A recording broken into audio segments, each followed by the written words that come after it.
እኔ የምለው ከዚህ ልብስ ውጪ ቤት ውስጥ ሌላ ልብስ የለም እንዴ? የቤት ውስጥ ልብስ ስለሆነ እኮ ነው። ካልሆነ ልቀይረው እችላለሁ።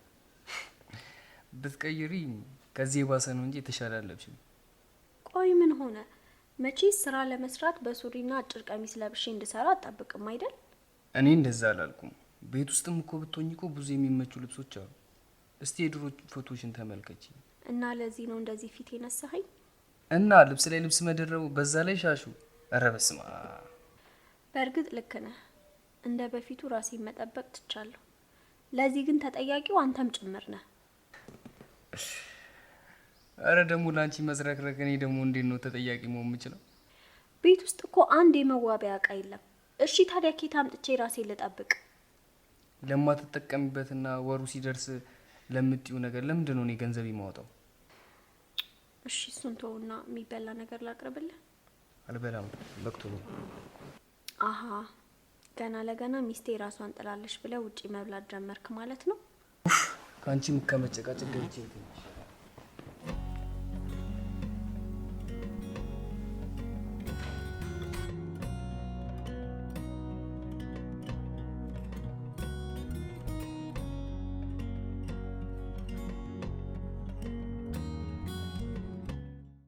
ምንድነው ዛሬ ደግሞ ይደበረ? ፊት ደብሮታል እኮ።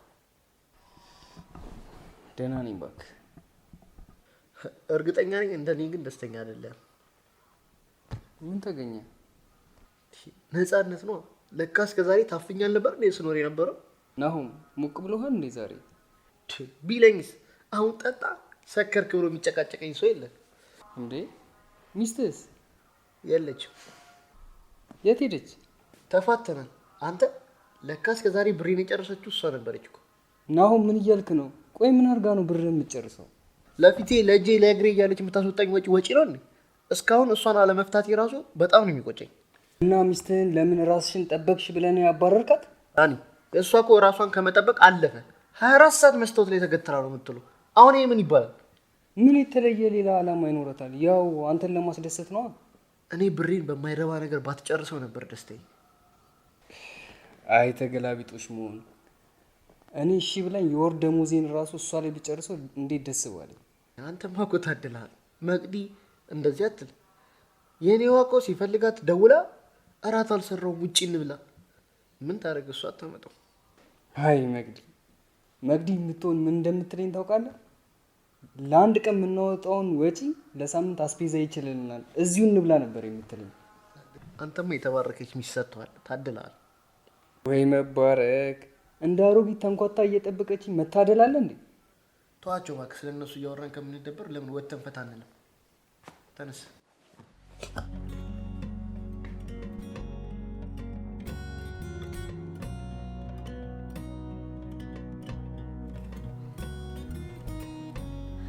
ሄሎ ሰኒ።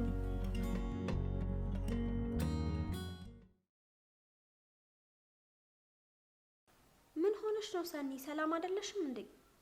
ኧረ ተይኝ እስቴ፣ አሁንስ መረረኝ። ሰኒ ተረጋጊና የሆንሽውን ንገሪኝ። ከዚህ በኋላ አይኑን ማየት አልፈልግም። ይሄ ናሆም ነው አይደለ? በምን ተጣላችሁ ደግሞ አሁን? መቅዲ የዛሬውማ ዱላም አለው። መቼም ያ ቅናቱ ነው አይደል? ቆይ እንዴት ባል ሚስቱን ራሷን ጠበቀች ብሎ ይቀናል? አይገርምሽም? የእኔው ደግሞ ለምን ራስሽን ጣልሽ ብሎ አይንሽን ላፈር ብሎኛል። የምርሽ ነው? አዎ ያለኝን እንግዲህ አጥቤ እየለበስኩ ነው። እንደ በፊቱም ባይሆን ራሴን እኮ ጠብቃለሁ። እሱ ግን በቂ አይደለም። የሚገርምሽ የኔው ምሳሌ የሚያደርገው እኮ አንቺን ነው። እስቲ መቅደስን ተመልከቺ፣ የሚስት ወዝ አላት ይላል። የሚገርምሽ ነገር የኔው እኮ ምሳሌ የሚያደርገው አንቺን ነው። እስቲ ሰኒን ተመልከቻት፣ መዓዛዋ ራሱ ከሩቅ ነው የሚጣራው ምናምን ነው የሚለኝ። ራሳችንን ጠብቀን ስንኖር እንደ ባለትዳር ሆኖ እንባላለን። ራሳችንን ስንጥል ደግሞ አሮጊት ይመስል እያለ ይናገሩናል። ቆይ እሺ እኛ ምን እናደርግ? የእነሱ ነገር እኮ ግራ የገባው ነው። ብቻ አንቺ ተረጋጊ፣ ነገሮችን ተነጋግራችሁ ለማስተካከል ሞክሩ። በይሽ በቃ ደውልልሻለሁ። እሺ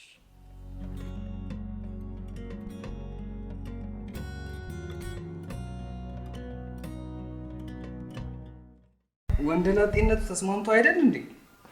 ነገርኩ እኮ ድሮም ችግር የሆነችብኝ እሷ ነች።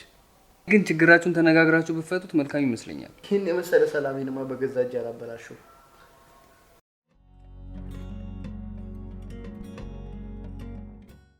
እንዴት ነሽ? እየበረታሽ ነው ሰኒ? ደህና ነኝ መቅዲ። አሁንማ መበርታት ነው። ስራም ለመጀመር እያሰብኩኝ ነው። ልክ ነሽ። መበርታትና ራስሽን መንከባከብማ አለብሽ። ከናሆም ጋር በቃ እንደዛው ናችሁ አይደል? የእሱን ስም አታንሽብኝ መቅዲ። ቆይ እስከ መቼ ነው እንደዚህ የምትሆኑት ሰኒ? ለምን ተነጋግራችሁ ለመፍታት አትሞክሩ? እሱን ተይውና አንቺ እንዴት ነሽ? ከዳኒ ጋር እንዴት ናችሁ? ምን የተለየ ነገር ይኖራል ብለሽ ነው? አሁንም ማሳስበው እንደዚህ አይነት አመል ያመጣው ሌላ ሴት ለምዶ ነው ብዬ እያሰብኩ ነው። በጭራሽ ዳኒ እንደዚህ አይነት ነገር እንኳን ያደርጋል ብዬ አላስብም። ታዲያ ምንድን ነው? ቆይ መቅዲ አንቺ ነገር እኮ በጣም ቀላል ነው። ራስሽን እንድትጠብቂ አይደል እንዴ የሚፈልገው? ታዲያ ይህን ምን ማድረግ ነው የከበደሽ? ነው ብለሽ ነው? አዎ መቼም ሌላ ነገር ቢኖረው ኖሮ አንቺ ሚስቱን ራስሽን እንድትጠብቂና እንድትንከባከቢ አይፈልግም ነበር። እስቲ እናየዋለን እንግዲህ። አትሞኒ። ዳኒ አንድ ባል ለሚስቱ የሚፈልገውን ትክክለኛ ነገር የተናገረው። ስለዚህ ከዛሬ ጀምሮ ራስሽን መጠበቅ እና መንከባከብ አለብሽ።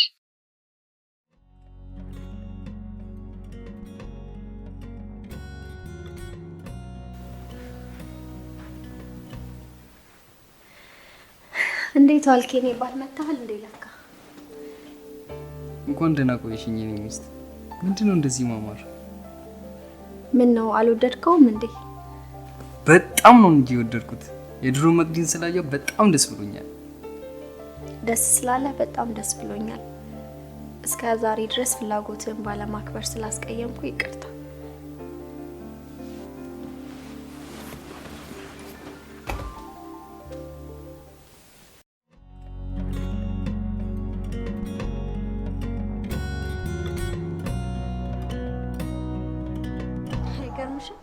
ዳኒ ሙሉ በሙሉ ወደ ቀድሞ ባህሪው ተመልሷል። ነግሬሽ ነበር እኮ ቀላሉ ነገር ነው። እስካሁን አካብደሽ ራስሽን ስታስንቂ ኖርሽ። በጣም እንጂ። ለዚህ ለውጥ እኮ ሙሉ ለሙሉ ያንቺ እጅ አለበት። ሳይረፍድ ስለነገርሽኝ በጣም ነው ማመሰግንሽ ጓደኛዬ። ግን አንቺስ ቆይ ከናሆም ጋር ያላችሁ ነገር እንዴት ሆናችሁ? አይ እሱን ነገር ታዩ አላስወጣ አላስገባ ብሎኛል። ታይ ሰኒዬ ድርቅ ማለቱን ተይና በቃ ይቅርታ አድርጊለት። እንደ በፊቱ ለመሆን ሞክሩ እንጂ። አላስወጣ አላስገባ ያለኝ ለይቅርታ መስሎኝ ነው እንዴ? የት ልትሄጂ ነው? ማን ልታገኝ ነው እያለ እንደ ጎረምሳ መንገድ ላይ እየጠበቀ እኮ ነው የሚነዘንዘኝ። ይልቅ እሱን ተይውና ምን እየሰራሽ ነው? ለምን ወጣ ብለን ሻይ ቡና አንልም? ውይ ሰኒ በጣም ደስ ይለኝ ነበረ፣ ግን ዛሬ ከዳንዬ ጋር እራት ውጪ ስለሆነ ምን እንዳለው ለሱ ልዘገጃጅ ነው። አረረ ደስ የሚል ለውጥ ነው። በጣም ደስ ብሎኛል ጓደኛዬ። በይ በቃ እንደዋወላለን። እሺ ቻው።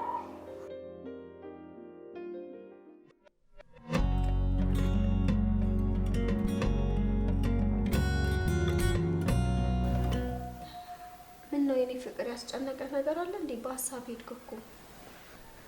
ምን ባክሽ፣ ናሆምና ሰኒ ጥሩ ላይ እንዳልሆኑ ጓደኛዬ ሳትነግርሽ አትቀርም።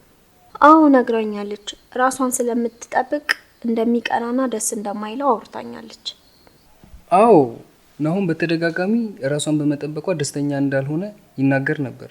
ግን አሁን ገብቶታል፣ ተጸጽቷል። በተለያዩም ጊዜ ከቅናት ሳይሆን አንዱ እንዳይወስድበት ስለሰጋ እንደሆነ ነግሮኛል። እና ገና ለገና በይሆናል በራሷ አይምሮ ለፈጠረው ነገር ጓደኛዬ ራሷን መጣል አለባት። ጥሩ ለውጥ ነው። እቺኛዋን መግዲ ነበር ስናፍቅ የነበረው እና አሁን ሁሉም ነገር ገብቶታል። እና ጓደኛሽን ንገሪያትና የምናስማማበትን መንገድ እንፈልግ። እሺ ሞክራለሁ። እስቲ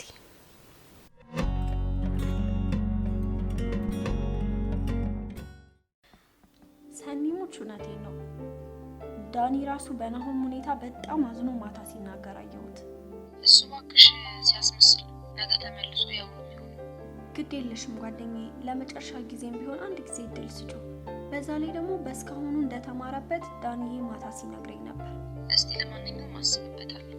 እሺ በቃ አስቢበት። ሰላም ወይ።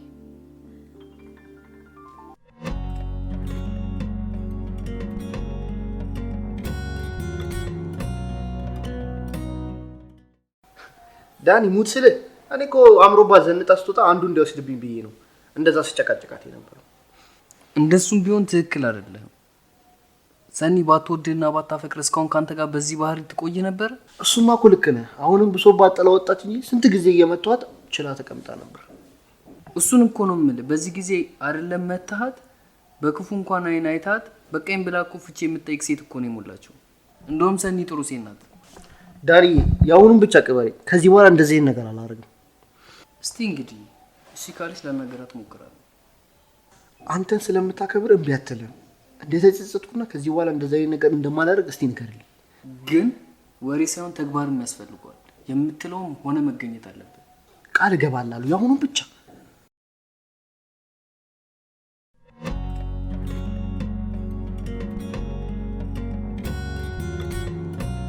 አጅሬው እንዴት ሆንክ? አመሰግናለሁ ጓደኛዬ። ይሄው ፍቅሬ መልሼ አገኘኋት። እሰይ በጣም ደስ ይላል ሰኒ፣ በጣም ደስ ብሎኛል። አዎ የእስካሁኑ ብዙ አስተምሮታል ብዬ አስባለሁ። ይህ ቅናቱና ጭቅጭቁ ነው እንጂ ውስጡ እኮ ይዋል። በል ከዚህ በኋላ እንደዚህ አይነት ስህተት እንዳሰራ። ባይሆን ብቻ እሷ እንኳን ይቅርታዬን ተቀበለችኝ እንጂ መቼም ቻል አድርገሽው ነው እንጂ አንቺም ናፍቆሽ ነበር አይደል? እሱማ የት ይቀራል ብለሽ ነው። ዋናው ነገር ችግሩ ገብቶት ማስተካከሉ ነው። በል በቃ ጊዜን አልያዝብህ፣ ፍቅሬን አዲስ እንዴ።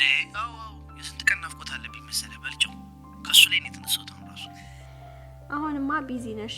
በይ በቃ ጊዜሽን አልሻማብሽ፣ ፍቅርሽን አድሽ። አረ መጀመሪያ ስልኩን ዝጋ። ተጣደበት እኮ